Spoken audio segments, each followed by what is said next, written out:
사람은 누구나 빈손 들고 왔다가 빈손 들고 가는 인생입니다.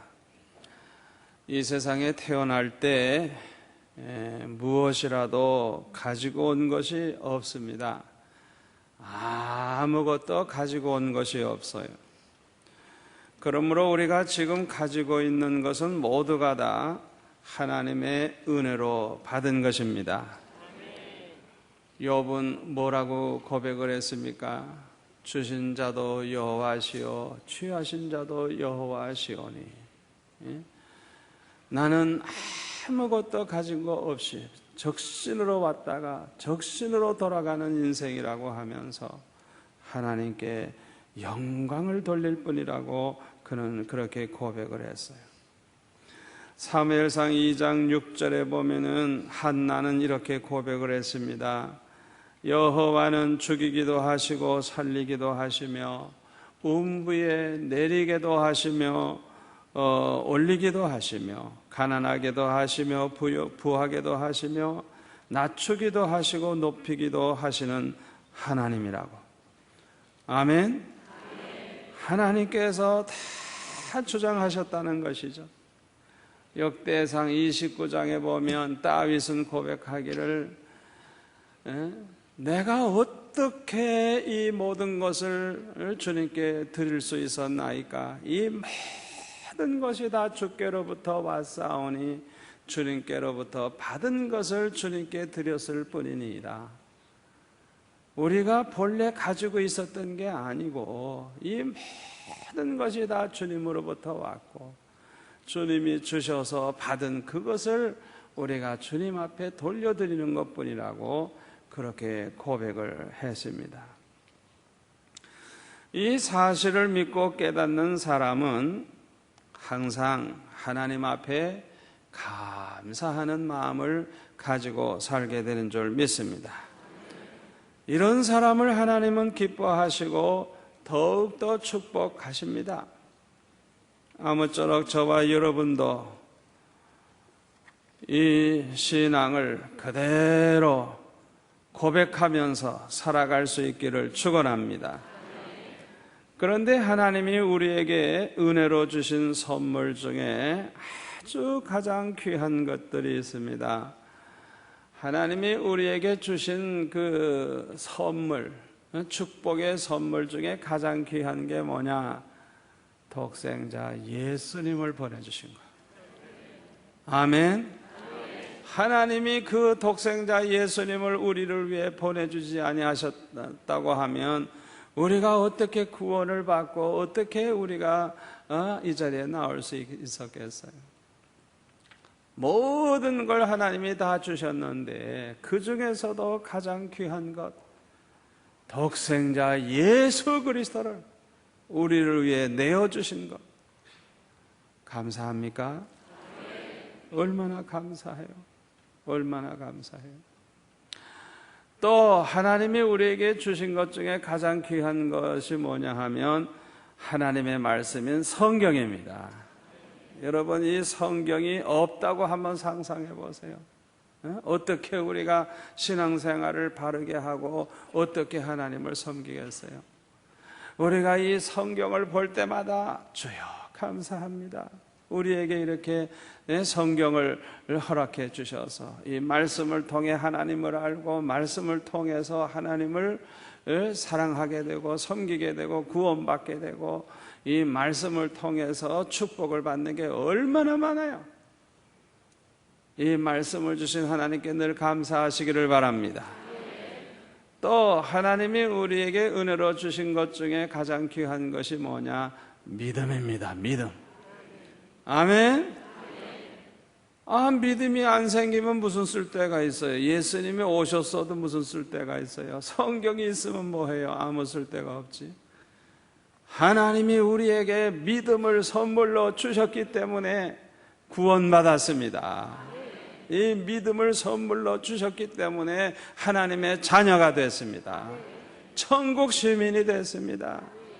마귀가 손 못 대는 하나님의 자녀가 됐습니다. 얼마나 감사해요. 그래서 우리는 내가 어떻게 예수를 믿게 됐노? 내가 어떻게 이렇게 믿음의 사람이 됐노? 내 안에 있는 그 믿음을 그냥 아주 그냥 보배 중에 보배로 여기고 그 믿음을 감사하면서 믿음을 지키고 믿음을 강하게 우리가 가져야 될 줄 믿습니다. 또 하나님께서 우리에게 은혜로 주신 그 선물 중에 가장 귀한 것 중에 하나가 뭐냐 하면 성령이십니다. 아멘. 하나님께서는 우리에게 보혜사 성령을 다 보내주셨어요. 우리 예수 믿는 사람들은 다 성령 받은 사람들입니다. 여러분 안에 보혜사 성령님이 계십니다. 아멘. 요한복음 14장 16절에 보면은 주님께서 말씀하시기를 내가 아버지께 구하겠으니 그가 또 다른 보혜사를 너에게 주사 영원토록 너희와 함께 있게 하시리니 영원히 우리와 함께 계시다는 걸 믿으세요? 저는 진리의 영이라 세상은 능히 저를 받지 못하나니 이는 저를 보지도 못하고 알지도 못함이라. 그러나 너희는 저를 아나니 저는 너희와 함께 거하심이요 또 너희 속에 계시겠음이라. 내가 너희를 고아와 같이 버려두지 아니하고 너에게로 오리라. 얼마나 감사해요. 26절 보혜사 곧 아버지께서 내 이름으로 보내실 성령 그가 너희에게 모든 것을 가르치시고 내가 너희에게 말한 모든 것을 생각나게 하시리라. 저와 여러분 안에 성령님이 계시기 때문에 성령님께서 가르쳐도 주시고 주님 말씀을 기억도 나게 하시고 우리가 말씀대로 살아갈 수 있도록 성령께서 항상 인도해 주신다는 걸 믿으시기를 바랍니다. 16장 7절에 보면은 그러하나 내가 너에게 실상을 말하노니 내가 떠나가는 것이 너에게 유익이라. 내가 떠나가지 아니하면 보혜사가 너에게로 오시지 아니할 것이요 가면 내가 그를 너에게로 보내리니 그가 와서 죄에 대하여 의에 대하여 심판에 대하여 세상을 책망하시리라. 이 성령은 책망도 하신다 그래요. 책망도. 또 13절에 보니까 그러하나 진리의 성령이 오시면 그가 너희를 모든 진리 가운데로 인도하시리니 그가 자의로 말하지 아니하고 오직 듣는 것을 말하시며 장래일을 너에게 알리시리라. 저와 여러분 안에 계신 보혜사 성령께서 어떤 일을 하시는지 여러분들이 잘 알고 계실 줄 믿습니다. 그런데 누구나 예수님을 믿고 구원받아서 하나님의 백성이 되면 새 사람이 돼요. 새 사람. 그러나 그리스도인이 되었다고 해서 아주 100% 새 사람만 그렇게 우리에게 이루어지는 게 아니고 한꺼번에 이루어지는 게 아니고 옛사람이 남아있어요. 옛사람이 남아있는 가운데 점점 새 사람이 되어 가는 거예요. 그걸 아셔야 돼요.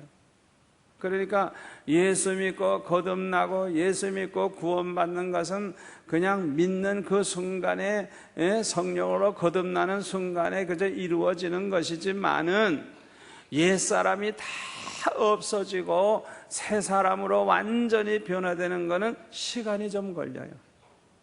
어떤 사람은 좀 진행이 빠를 수도 있고 어떤 사람은 좀 늦을 수도 있지만 아무튼 시간이 좀 걸리는 거예요. 점점 온전해지는 거예요. 새 사람으로 온전해져 가는 거예요. 그러니까 문제가 뭐예요? 우리 안에 뭐가 남아있다고요? 옛사람이 남아있는 거예요. 옛사람. 옛사람. 예수 안 믿을 때에 타락한 그 옛사람. 그 속성이 그냥 남아있는 거예요. 그래가지고 이 새 사람과 옛 사람은 서로 부딪히기도 하고 서로 싸우기도 하고 서로 주도권을 잡으려고 그렇게 그냥 우리 안에서는 항상 전쟁이 일어나고 있는 거예요. 전쟁이. 그러면 여러분들이 실제로 세상에 나가서 살다가 보면요, 은혜로운 환경에서는 아주 그냥 정말 신앙생활하기가 좋은데 아주 그냥 죄악이 관영한 그런 분위기에 들어가면 나도 모르는 사이에 자꾸만 옛사람으로 오히려 돌아가려고 하는 그걸 여러분들이 항상 그냥 느끼고 그런 갈등을 아마 여러분들이 경험할 거예요. 나도 그래, 나도 그래. 나도 그러니까 여러분도 그렇지 뭐. 다 그래요, 다 그래요. 자, 그런데요, 오늘 본문에도 나옵니다마는 새 사람은 성령을 쫓아 행하려고 해요. 성령을 쫓아. 그리고 옛 사람은 육체를 쫓아 행하려고 자꾸 해요. 육체를 쫓아서. 그래가지고 이 성령의 소욕과 육체의 소욕이 서로 견제를 하고 서로 싸우는 거예요. 우리가 예수님을 믿기 전에는 육체의 소욕을 쫓아 살았습니다. 그러므로 갈라디아서 5장 19절 이하의 말씀대로 얼마나 많은 죄를 범하면서 살았는지 몰라요. 그러나 이제 예수님을 믿고 하나님의 자녀가 된 후에는 성령의 인도하심을 받으면서 살게 되었습니다. 그러므로 육체의 욕심을 따라 살지 않고 육체의 소욕을 거스릴 수 있게 된 것입니다. 그런데 문제는 육체와 함께 그 정과 욕심을 십자가에 완전히 못 박아 버리지를 못한 사람들이 문제예요. 그러니까 예수 믿는다고는 하지만은 아직도 육체와 함께 그 정과 욕심을 십자가에 못 박지 않고 자꾸만 육체의 그 소욕이 살아있어가지고 그 육체의 소욕에 끌려가게 되고 자기도 모르는 사이에 육체의 그 욕심을 따라 행하게 되는 사람들이 많이 있는 것입니다. 그래서 로마서 7장 24절에 보면 사도 바울도 탄식하기를 오호라 나는 곤고한 사람이로다 이 사망의 몸에서 누가 나를 건져내랴. 사도 바울도 자기가 그런 고민을 한 적이 있었던 거예요. 원하는 바 선은 행하게 되지 아니하고 자꾸만 그냥 원치 않는 악을 행하게 돼 그냥. 그러니까 이 사도 바울과 같이 훌륭한 사람도 그냥 뭐 쉽게 갑자기 그냥 아주 거룩하고 뭐 아주 완전한 새 사람으로 그냥 갑자기 된 게 아니에요.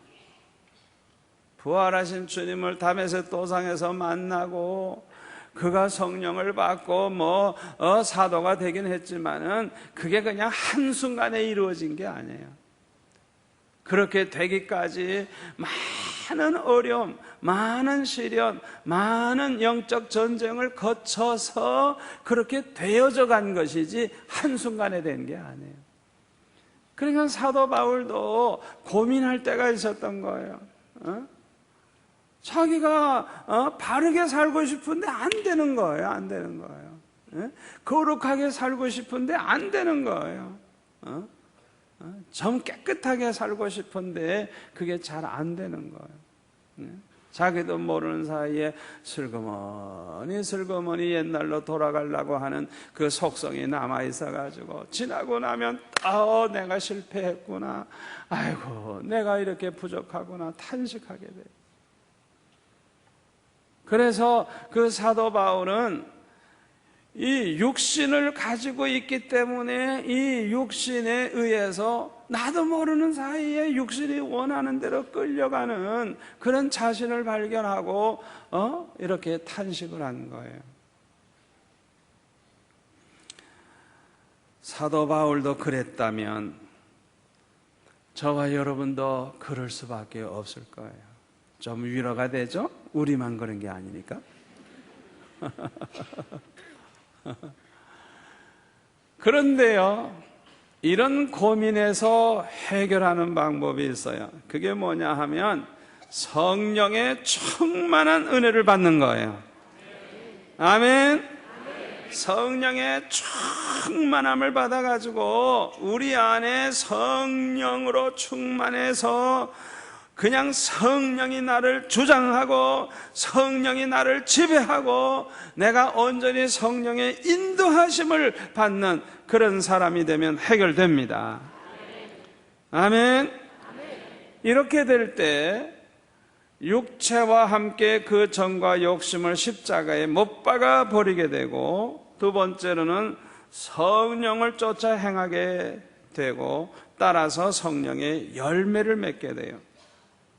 여러분, 성령의 충만함을 이제 받을 때에 많은 사람들이 뭘 생각하느냐 하면 그 사도행전 2장에 나오는 그 표적을 생각해요.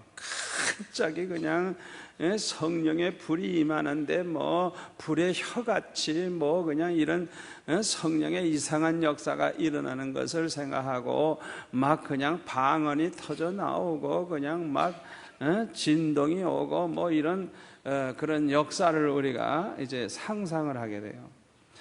그런데 여러분들이 꼭 명심해야 될 게 있어요. 그런 표적은 일어나도 좋고 안 일어나도 좋아요. 상관이 없어요. 그건 아무 상관이 없어요. 각 사람에게 따라서 적당하게 성령이 그저 역사하시는 거예요. 다 똑같질 않아요. 그러니까 이 사도행전에 나온 그 표적을 똑같이 그렇게만 일어나야 성령이 임한다고 그렇게 생각하면 안 되는 거예요.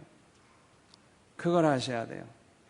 사탄도 성령이 임하는 것처럼 시오를 부려요. 시오를. 그걸 아셔야 돼요. 사탄도. 그래가지고 이 사탄이 역사할 때도 똑같이 희한한 일이 벌어지고 막 그냥 방언 비슷하게 그냥 하고 막 난리를 쳐요. 그런데 나중에 보니까요, 성령 받은 게 아니라 미혹의 영을 받아가지고 미쳐 돌아가는 완전히. 잘 들으세요. 성령의 충만함을 받아가지고 성령이 나를 주장하시고 성령이 나를 인도하실 때에 그것이 성령이 하신 일이라고 하는 확실한 증거가 뭘로 나타나냐 하면 열매를 보면 알아요. 아멘? 열매를 보면 알아요. 열매가 중요한 거예요. 표적이 중요한 게 아니에요. 표적이 중요한 게 아니에요. 어떤 분은요, 성령의 불을 자기가 받았다 그러는데 실제로 자기 몸에 흔적이 있어요. 그냥 불로 그냥 막 그냥 찢어가지고. 그거 희한한 사람이더라고요.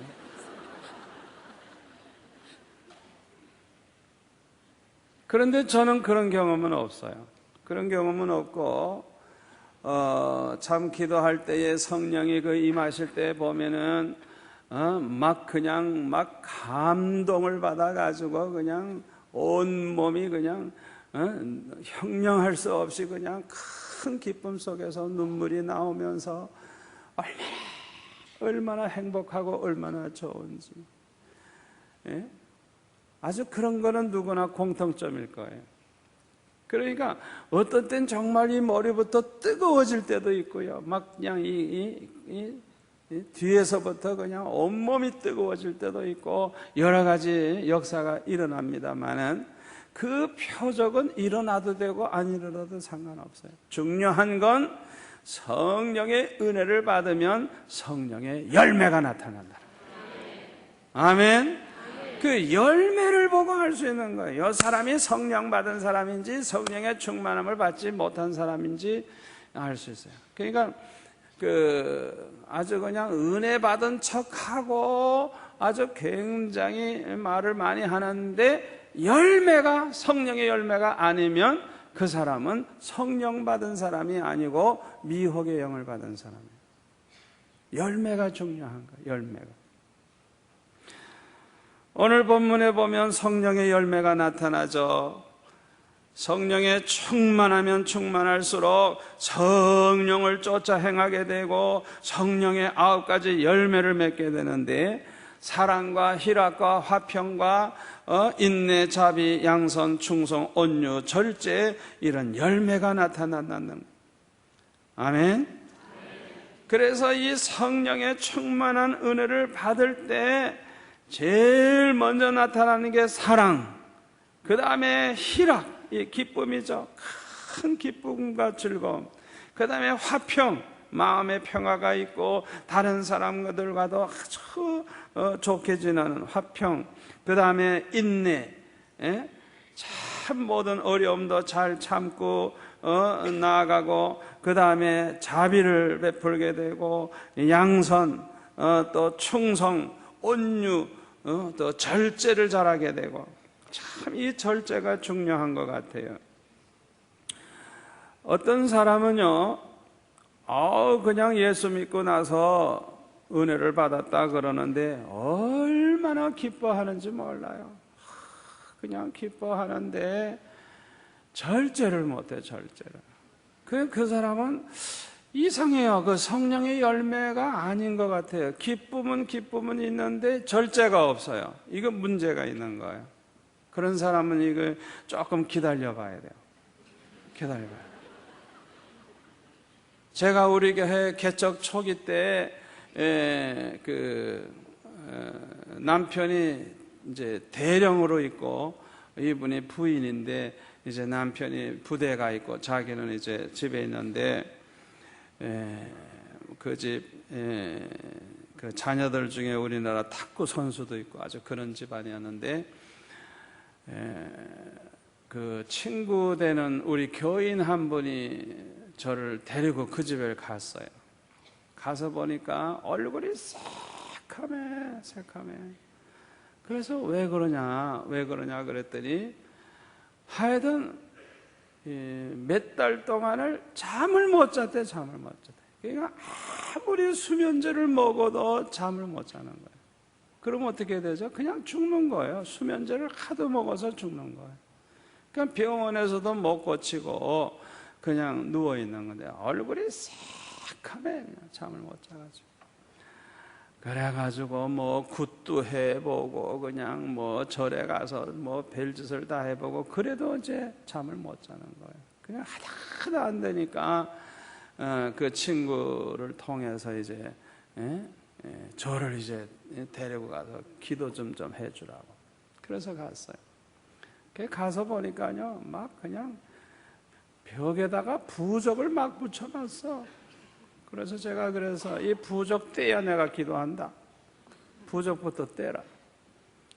그래가지고 그분 보고 일어나서 부적 떼라 그러니까 뭐 벌벌 떨고 못해요. 그래서 이제 내가 다 그냥 부적을 다 떼버리고 기도해주고 왔는데, 하여튼 그분이 잠을 자기 시작했어요.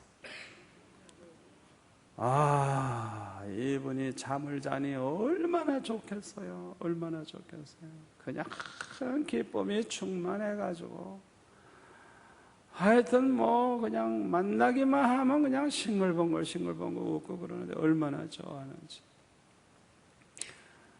그런데요, 그분이 가만히 신앙생활 하는 거 보니까 좀 이상해요. 왜?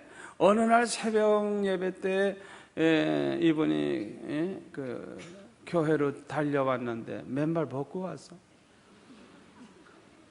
신발도 안 신고 왔어. 그래 가지고 그냥 뭐 좋아하더라고요. 절제를 못하는 거예요. 절제를 못하는 거예요. 그러니까 열매가 이상해. 그래가지고 나중에 보니까 신앙생활도 제대로 안 하고 그 열매가 안 좋은 걸 보니까 이분이 제대로 영을 받은 사람이 아니고 그냥 너무 이제 잠을 못 자다가 잠을 자니까 좋아서 기뻐한 것이지, 그것이 무슨 성령의 기쁨으로 기뻐하는 게 아니었다는 걸 열매를 보고 하는 열매. 여러분, 절제를 꼭 하시기를 바랍니다. 성령의 충만한 은혜를 받은 사람에게서 찾아볼 수 있는 것은 아름다운 열매인데 그것은 성령의 열매예요. 특별히 그 중에 첫째가 사랑의 열매입니다. 성령은 거룩하신 하나님의 영이십니다. 그런데 무엇보다도 사랑의 영이십니다. 그러므로 누구든지 성령의 은혜를 받으면 놀라운 변화가 일어나는데 특별히 사랑의 사람으로 변화가 되는 것입니다. 이것은 사람이 변화되는 가운데 가장 아름다운 변화입니다. 아멘. 그래서 그 사람이 은혜를 받으면 받을수록 아름다워지는데 너무 사랑이 많아지는 거예요. 그 사랑이 많아지면 많아질수록 주님의 형상을 닮는 거예요.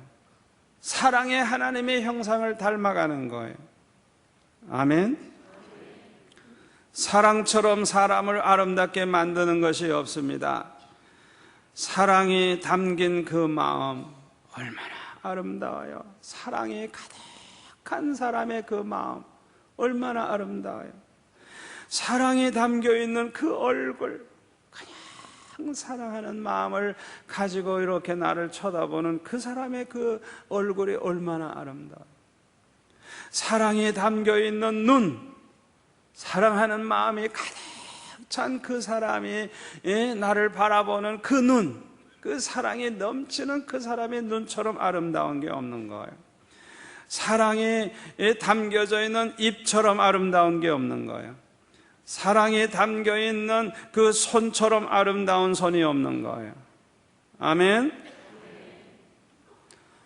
어떤 남편이 이제 그 농사를 하면서 사는데 부인이 시집 와가지고 시부모 모시랴 농사일 하랴 얼마나 고생을 했는지 정말 시집살이가 하기 힘들고 죽을 지경이고 도망가고 싶고 이혼하고 싶고 그렇지만은 잘 참고 견뎠는데 그 비결이 어디에 있느냐 하면 그 남편이 말도 없고 무뚝뚝하고 재미도 없는데 그 남편이 한 가지 특징이 있는데 그게 뭐냐? 밤에 잘 때 부인의 손을 꽉 잡아주는, 그러니까 말은 할 줄 모르지만은 그냥 자기 아내, 고생하는 그 아내를 사랑하고 그 아내를 아끼는 그 마음, 그냥 그 마음을 가지고 자기 아내의 손을 꽉 잡아줄 때 이 부인은 거기에 녹아나는 거예요.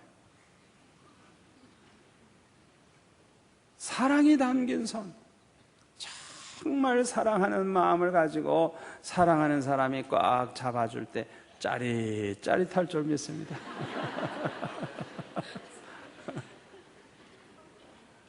말도 사랑이 담긴 말, 사랑하는 마음 가지고 사랑하는 그런 말처럼 아름다운 게 어디 있겠어요. 생각을 해도 사랑이 가득 차 있는 그런 생각, 편지를 해도 사랑이 담긴 편지, 노래를 해도 사랑이 넘치는 노래, 그거보다 더 아름다운 게 어디 있겠어요. 작품 중에도 사랑으로 넘치는 작품처럼 아름다운 작품이 어디 있어요.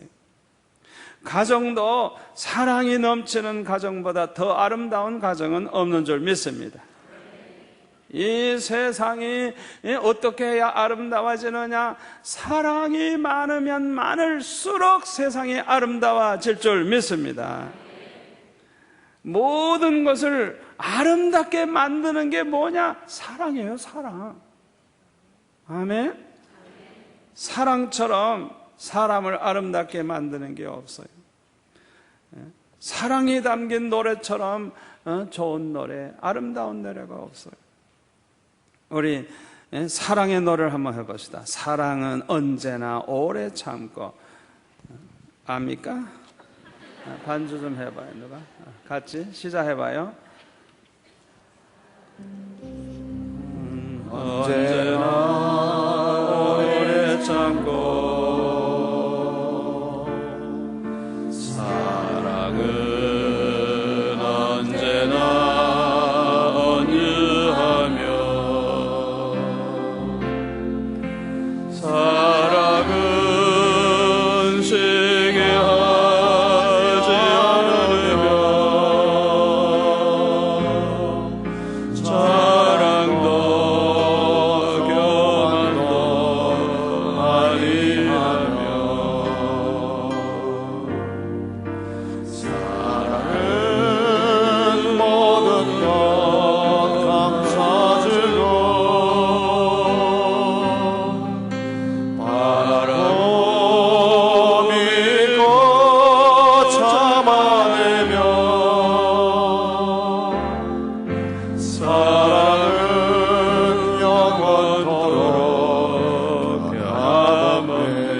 아름다워요.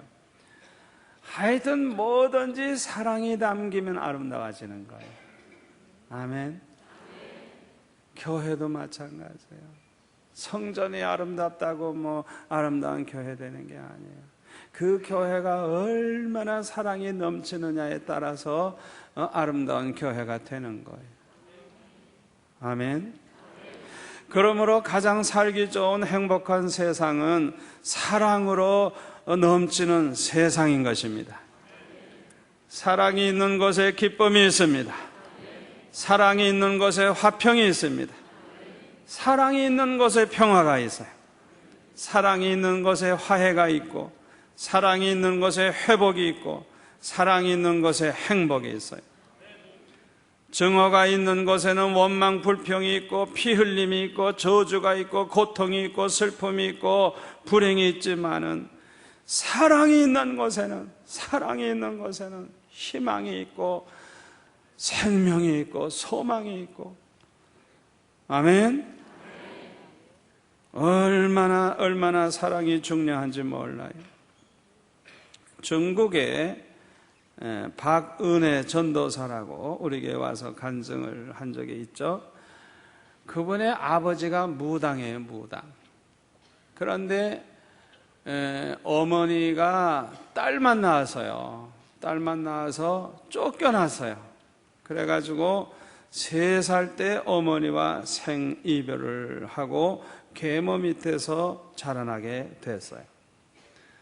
그런데 계모와 함께 교회에 갔다가 거기서 친어머니를 만나게 됐어요. 그러니까 그 교회에 친어머니가 나오는 걸 보고 이 박은혜 전도사는 얼마나 반가웠겠어요. 그러나 계모는 그 친어머니를 좋아하는 게 아니니까 그때부터 교회를 안 나가는 거예요. 그러나 이 박 전도사는 두 어머니를 화해를 시켰어요. 이 땅에서 화해를 해야 천국에 가서도 함께 살 수 있지 않겠느냐. 할렐루야. 여러분이 그 원리를 아셔야 돼요. 우리가 다 천국에 가서 살 사람들인 줄 믿습니다. 그런데 어떤 사람은 좀 내 마음에 안 든다고, 좀 뭐 억울하게 했다고, 속상하다고 해가지고 싸움질을 하고 말도 안 하려고 그러고 아주 담을 쌓고 사는 사람이 있어요. 그 사람은 그건 보통 문제가 아니에요. 천국에 자기 안 가겠다는 그건 생각인지 모르지만은 이건 정말 문제예요. 정말 구원받은 하나님의 백성이라고 하면, 내가 천국에 갈 사람이라고 하면 어떻게 그 사람과 화해를 안 할 수가 있겠어요? 아멘? 천국에 가서도 등 돌리고 살 수 있는 줄 알아요? 그 사람은 천국에 못 가요. 그런 사람은 그런 사람은 살 수가 없어요. 천국은 그런 사람 사는 곳이 아니에요. 그렇기 때문에 화해를 해야 되는 거예요. 그래가지고 이 박전도사의 두 어머니가 이제 화해를 하고 나서 가족 사진을 찍을 때 두 어머니도 같이 찍고 두 어머니의 자녀들도 같이 찍고, 그래가지고 사진을 다 같이 찍는 거예요. 그래가지고 가족 사진을 딱 만들어 놓은 거예요. 어떻게 이런 것이 가능합니까? 성령 안에서는 가능합니다. 사랑 안에서는 가능합니다. 우리가 이 세상 살다가 보면은 실수도 하고 죄도 범하고 그런 정말 말하기 곤란한 과거를 가질 수 있어요. 그러나 성령 안에서, 사랑 안에서는 다 용서할 수 있고 다 받아줄 수 있는 줄 믿습니다. 사랑은 사막의 오아시스와 같습니다. 사랑이 있는 곳에는 희망이 있습니다. 사랑이 있는 곳에는 생명이 있습니다. 오직 사랑만이 살맛 나는 세상을 만들어주는 줄로 믿습니다. 그래서 예수님께서 가장 강조하신 게 뭔 줄 압니까? 서로 사랑해라. 내가 다시 말하노니 서로 사랑하라. 내가 너희를 사랑한 것 같이 너희들도 서로 사랑하라. 아멘. 사랑하라고 언제나 말씀하셨어요. 예수님께서 우리에게 서로 사랑하라고 하신 이 말씀의 이 사랑은 여러분도 잘 아시겠지만은 아가페의 사랑이에요. 그 헬라어는 사랑도 여러 가지 종류에 따라 단어가 다르죠. 에로스라고 하는 사랑은 남녀 간의 성적인 사랑이에요. 이거는 그냥 성적인 사랑이기 때문에 이건 동물에게도 있는 그런 사랑이에요. 성적인 사랑. 암놈, 순놈이 만나면 서로 좋아서 성관계를 갖는, 그건 에로스의 사랑은 여러분 참사랑이 아니에요. 그걸 알아야 돼요. 또 필레오라고 하는 단어가 있는데 이것도 사랑인데 이거는 친구, 우정을 가진 서로 좋아하는 친구 간의 사랑입니다. 이건 조건적이에요. 그 사람이 나에게 친구가 됐기 때문에 내가 친구가 돼주는, 좋아하고 사랑하는 그런 사랑. 세 번째로는 스톨게. 이거는 자기 자식, 형제, 이 혈육 간의 사랑을 가리키는 거예요. 이거는 아주 이기적이에요. 내 자식 사랑하고 내 형제 사랑하고 다른 사람은 상관없어요. 내 자식, 내 형제. 아주 좀 좁은 사랑이죠. 그러나 아가페의 사랑은 신적 사랑, 하나님의 사랑. 이거는 하나님의 엄청난, 우리 인간이 측량하기 어려운 그런 사랑이에요. 하나님의 사랑의 특징은 여러 가지 있지만은 중요한 두 가지 특징이 있는데, 첫째로는 무조건적인 사랑입니다. 아멘. 사랑할 만하기 때문에 사랑하는 사랑이 아니에요. 원수라도 사랑하시는 사랑이에요. 아멘. 죄인이라도 사랑하시는 사랑이에요. 이거는 굉장한 사랑이에요. 무슨 조건이 맞아야 사랑하는 사랑이 아니에요. 그리고 희생적인 사랑이에요. 희생적인 사랑. 그렇기 때문에 아가페의 사랑이라는 것이 가장 순수하고 가장 거룩하고 가장 아름답고 가장 힘이 있고 가장 생명이 있는 거예요. 예수님이 말씀하신 것은 바로 이 아가페의 사랑입니다. 아가페의 사랑은 주는 사랑입니다. 섬기는 사랑입니다. 베푸는 사랑입니다. 돕는 사랑이에요. 아멘. 그래서 이 아가페의 사랑을 얼마나 가지느냐에 따라서 사람도 아름다워지고 가정도 아름다워지고 세상도 사회도 아름다워지는 것입니다. 저는 미국에 가서 아주 가장 감동받는 것 중에 하나가 뭐냐 하면 그 봉사정신이에요. 봉사정신. 그냥 어렸을 때부터 교육을 시킬 때 아주 그냥 봉사하는 사람으로 만드는 것을 얼마나 강조하는지 몰라요. 제가 언젠가 말씀을 드렸습니다마는 어느 도시에 가서 집회를 하는데 새벽 집회도 있어가지고 아침에 이제 그 새벽 예배 인도하러 가기 위해서 5시에 이제 나를 데리러 이제 그 교회에서 오는데 그 5시 차를 기다리려고 호텔에 딱 이제 자다가 방에서 나가서 이제 그 아래층에 나가 있으면요, 백인 할아버지가 그 작은 그 버스 하나를 어디서 몰고 와가지고 딱 호텔 앞에 놓고 안에 들어와가지고 나한테도 공항에 가겠느냐고 물어요.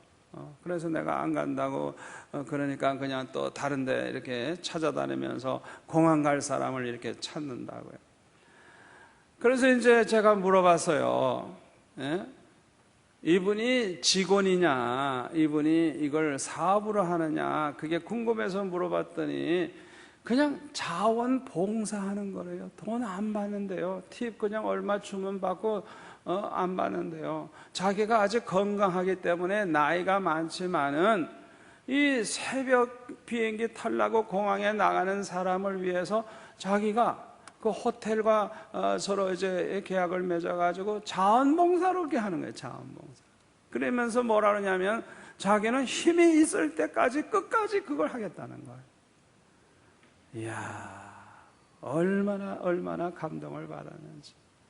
그러니까 그 연세 많은 분이 무슨 이제서 직장 생활 할 수도 없고 그런 분이 어떻게 할 수 있어요? 이제 연금 받고 살겠죠. 그런데 자기가 건강한 그 몸을 가지고 그렇게 즐겁게 그 호텔에 오는 사람들을 그냥 공항까지 데려다 주는 거예요. 뭐 1불, 2불, 5불 뭐 이렇게 팁 주면 그냥 받고 안 주면 그만이고. 참 얼마나 감사한지.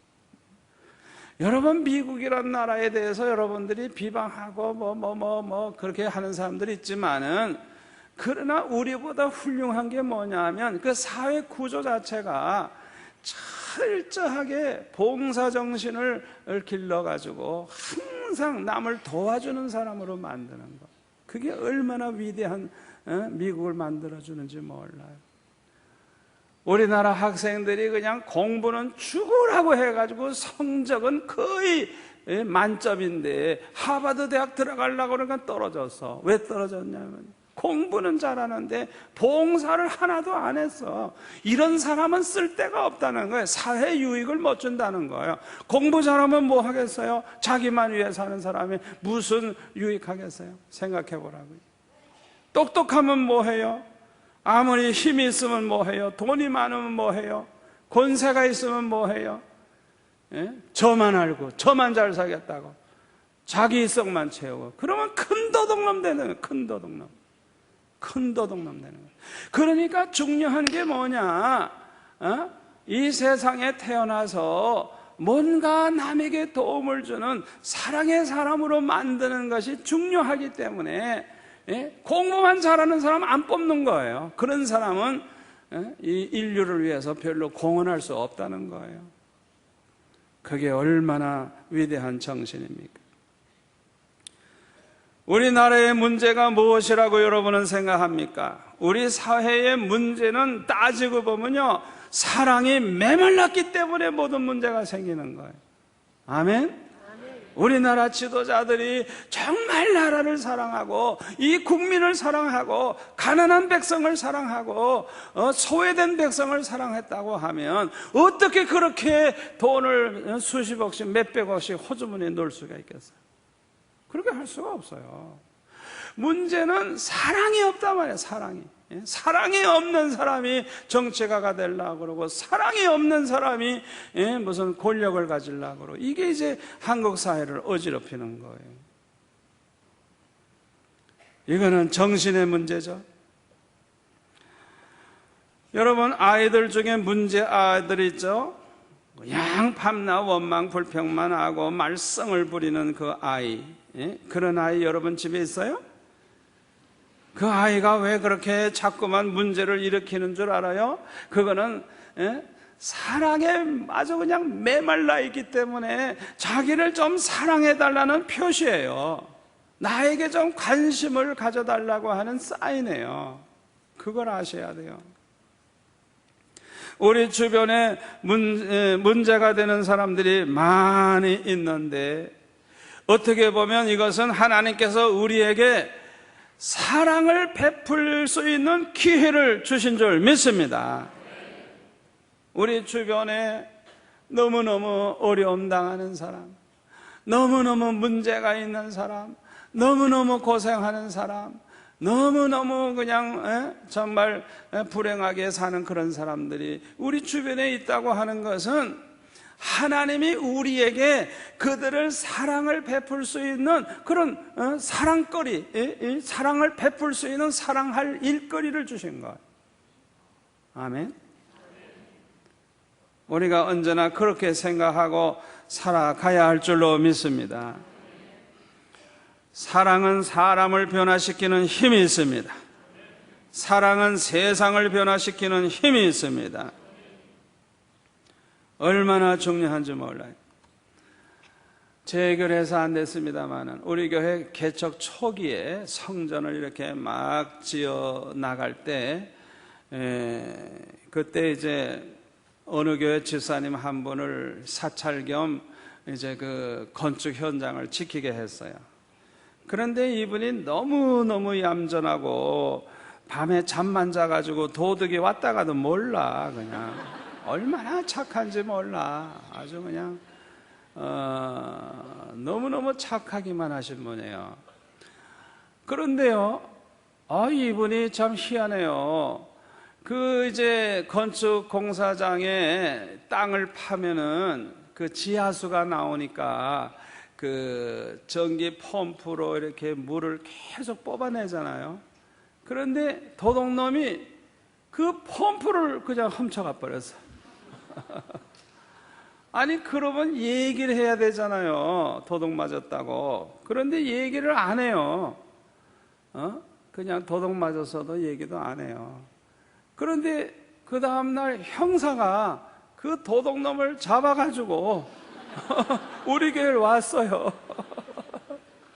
그러니까 그 도둑이 이제 29년 전 얘기니까 그때는 뭐 인권이고 뭐고 그런 거 별로 없을 때니까 그 형사가 그냥 도둑을 얼마나 주업했는지 하여튼 그 도둑질한 걸 다 불어라. 그래가지고 그냥 그렇게 얼마나 때렸는지 그냥 얼굴도 뭐 형편없고 부들부들 그냥 막 떨어요. 그냥 얼마나 떠는지. 아주 형사 앞에 꼼짝 못 하더라고요. 그래가지고 그 펌프 잊어버렸냐 그러는데 내가 아나요? 모르지. 그래서 그 사찰하는 집사님한테 이제 물어보니까 그때야 얘기를 하는 거야. 그래서 그때야. 그래가지고 제가 그랬어요. 그 도둑이 너무 불쌍해가지고 뭐 이왕 도둑질 한 거 용서해 주라고. 뭐 우리는 또 사면 되니까 그냥 용서해 주라고. 그랬더니 형사가 아니 그러면 도둑들을 어떻게 다 이런 나쁜 놈들을 어떻게 없앨 수 있느냐고 혼을 내야지 하면서 막 야단을 치더라고요. 그래서 내가 그래도 좀 잘 봐주시라고 이러면서 제가 오히려 그랬더니 이 도둑이 감동을 받은 모양이에요.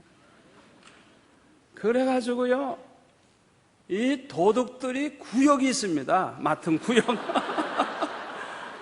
그런데 이분이 나이가 좀 들었는데 우리 구역에 오야인가요? 오야 이거는.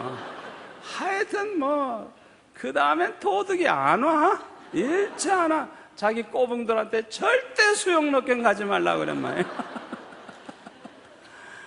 그 당시에는 도둑이 얼마나 많이 오는 거 하니 이 마이크 같은 거 놔두면 마이크 가져가요. 팔아먹고. 그러니까 마이크 하나도 놓을 수가 없는 거예요. 쓰고 나서 꼭 빼가지고 보관을 해야 돼요. 그럴 정도예요. 내 생각에는 내가 참 그 야단치고 그런 게 아니라 오히려 이 도덕을 용서해 주라고 우리가 그까지 그 사면 된다 이러고 이렇게 좀 이렇게 형사에게 너그럽게 좀 해주라고 얘기한 게 굉장히 감동이 됐던 모양이에요. 아마 그 도덕이 여기 앉아 있을지도 모르지만 아마 새 사람이 돼서 앉아 있을 거예요. 분명히. 아멘. 분명히 변화가 됐을 거예요. 그런 사람일수록 얼마나 사랑이 그립겠어요. 그냥 도둑질 해가지고 시큰 얻어 터지고 이제 감옥 생활을 해야 되는데 내가 용서해 주라고 말이죠. 불쌍히 여기고 그렇게 얘기를 했더니 감동을 얼마나 받았겠어요. 하여튼 제가 그 다음에 보니까 일체 도둑놈이 안 오더라고요. 그냥 뭐 건축 자재도 많이 쌓아놓고 얼마나 값 나가는 게 많은지 모르는데 여러분 분명히 알아두시기를 바랍니다. 우리가 자녀들에게도 그렇고 형제들에게도 그렇고 이웃에도 그렇고 자꾸만 옳고 그런 것만 자꾸 따지고 저놈은 좋은 놈 나쁜 놈 이렇게 얘기하는 것은 사랑이 없다는 증거예요. 그걸 아셔야 돼요. 사랑이 있는 사람은 물론 옳고 그런 것도 알지만 그 사람을 불쌍히 여기는 마음이 있고 용서하는 마음이 있고 그를 위해 기도해 주는 마음이 있고 아멘? 그런 사람을 어떻게 해서든 살리고 싶어 하는 마음이 있는 거예요. 그렇기 때문에 사랑만이 사람을 변화시키고 사랑만이 세상을 변화시키는 거예요. 꼭 명심하세요. 아멘? 여러분의 자녀 중에 문제아가 있다고 하면 그 문제아를 고치는 방법은 사랑에 있습니다. 아멘. 사랑에 있는 거예요. 성령의 은혜를 받아서 사랑의 사람이 되면 행복해집니다.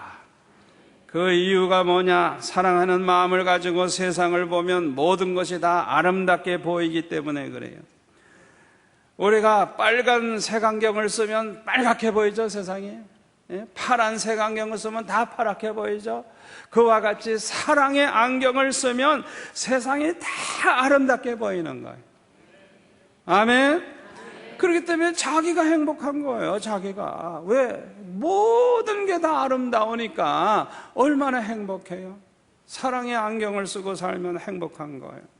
어떤 청년이 말하기를 결혼을 하고 나서 이런 말을 하는 거예요. 아이고, 내 눈이 삐었었는지 몰라. 연애할 때는 아내가 너무나 예쁘게 보였는데 어떻게 저렇게 못생긴 여자를 내가 예쁘게 봤는지 모르겠다고. 그러나 그렇지 않아요. 그 눈이 삐었기 때문에 그런 게 아니에요. 연애할 때는 그냥 사랑이 넘치는 그 눈으로 봤기 때문에 진짜 이쁘는 거예요. 진짜 삔 거 아니에요. 사랑하는 마음 가지고 보면 진짜 이쁜 거예요. 절대로 잘못 본 거 아니에요. 다만 결혼한 후에 사랑이 식었기 때문에 제정신이 나서 보니까 아이고, 이렇게 못생긴 여자를 내가 그렇게 예쁘게 보고 미쳐서 따라다녔구나. 문제는 사랑이 식은 게 문제예요. 아무리 못생겨서도 사랑하는 눈으로 보면 예쁘게 보입니다. 아멘. 사랑의 안경을 쓰고 보면 허물이 보이지를 않아요. 사랑은 허다한 허물을 가리워준다 그랬어요. 그러므로 사랑으로 넘치게 되면 마음의 천국이 이루어집니다. 너무나도 행복해집니다. 천국은 오직 사랑으로만 충만한 곳입니다. 사랑의 눈으로 보면 꽃도 아름답고 산도 아름답고 나무도 아름답고 사람도 짐승도 아름답고 벌레도 아름답게 보이고 세상이 다 아름답게 보이고 모든 것이 아름답게 보이기 때문에 그 사람은 마음의 천국이 이루어지고 너무나도 행복해지는 거예요. 아멘. 우리가 마음의 천국을 이루고 행복하게 사는 비결은 성령의 충만한 은혜를 받는 것입니다. 그래서 사랑의 열매를 맺는 사랑의 사람이 되는 것입니다. 우리가 이 세상을 살기 좋은 행복한 세상으로 만드는 비결은 모두 다 예수 믿고 구원 얻게 하는 것입니다. 모두 다 성령의 은혜를 충만히 받게 만드는 것입니다. 그것만이 이 세상을 아주 행복한 세상으로 만드는 비결이에요. 율법을 요약을 하면 마음을 다하고 뜻을 다하고 목숨을 다해서 주 너희 하나님을 사랑하고 내 이웃을 내 몸과 같이 사랑하라 하신 것인데, 내 이웃을 내 몸과 같이 사랑하라, 이것이 바로 살기 좋은 행복한 세상을 만드는 비결인 것입니다. 그러면 누가 내 이웃을 내 몸과 같이 사랑할 수 있을까요? 예수님을 만난 사람들입니다. 하나님의 아들이신 예수님을 만난 사람, 이 세상에 오셔서 십자가를 지심으로 우리의 죄를 대속해 주신 예수님을 만난 사람, 예수님의 그 십자가의 사랑, 그 사랑을 깨달은 사람들, 성령의 은혜를 충만하게 받은 그 사람들이 비로소 내 이웃을 내 몸과 같이 사랑할 수 있는 줄 믿습니다. 그러므로 이 세상을 살기 좋은 세상이 되게 하려면 우리가 복음화를 해야 됩니다. 살아계신 하나님, 살아계신 주님을 만나게 해야 합니다. 이 세상을 성령 충만한 세상이 되게 만들어야 하는 것입니다. 저와 여러분들이 언제나 이 사실을 알고 항상 열심히 기도하시고 열심히 전도하시고 성령 충만한 가운데 살아가시기를 축원합니다. 오늘 이 말씀 생각하면서 우리 한 2분 동안 우리 기도합시다. 주여 한 번만 외치고 기도하겠습니다. 주여! 아버지 하나님 감사합니다.